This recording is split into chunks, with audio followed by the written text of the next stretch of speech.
Good morning. You guys enjoyed my video so much yesterday, I thought I would show you what my spare bedroom looks like, where I do my unusual growing experiments. Here's some houseplants that I ran out of room for in the house. Here's some lemon seeds. I'm trying to sprout them. We'll see how that goes. Houseplants. This is a pot of ginger root and turmeric root. I'll keep you posted as it sprouts. Basically, it's a store-bought tuber, which is a root. You sow it very close to the surface and it sprouts. There's some aloe that keeps shooting out babies. I got peas growing, just waiting for them to flower. They're doing pretty well. Arugula, rosemary from seed. Wanted to see if I could do that.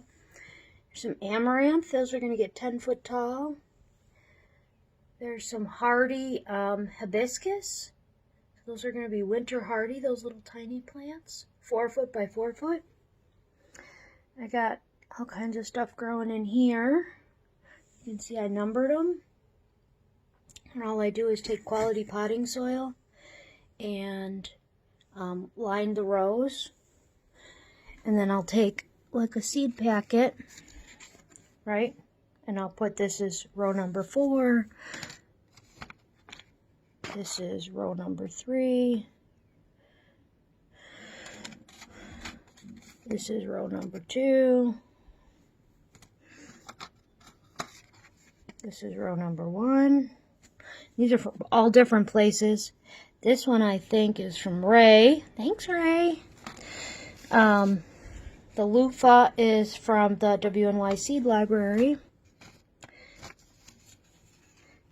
These zucchini are from Mary's Heirloom Seeds.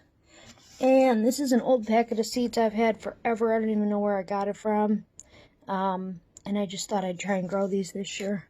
The main reason I wanted to do this video, though, was to show you what was in the box. Because, in addition to growing plants, I often grow other things. You inspired me to do this, Brenda Johnson.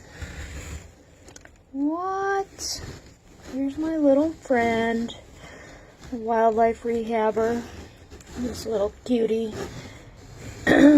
She's been with me for a few days now. She's doing really good.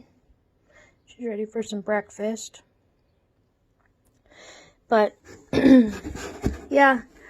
So, my plants also share the heat or grow mat with the baby bunny. I got this baby bunny because the lady's dog kept eating this one's brothers and sisters, and this was the last one left, and she didn't think she could keep it alive without her dogs eating it. So, pretty common thing. Most times what you'd want to do is you'd put a laundry basket over the bunny hole, cut a little hole in the laundry basket so Mama can get in and out. You put flour around the hole, and then you can see bunny tracks in and out, so you know Mama's coming to feed them.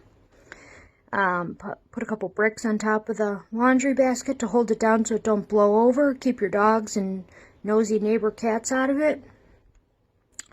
And usually within a couple weeks, these little guys are up and gone. Once their eyes are open and their ears stand up, they really don't need much help. They kind of do their own thing. So, there you go. There's my morning wake up for me in my grow room. I gotta go feed my baby bunny.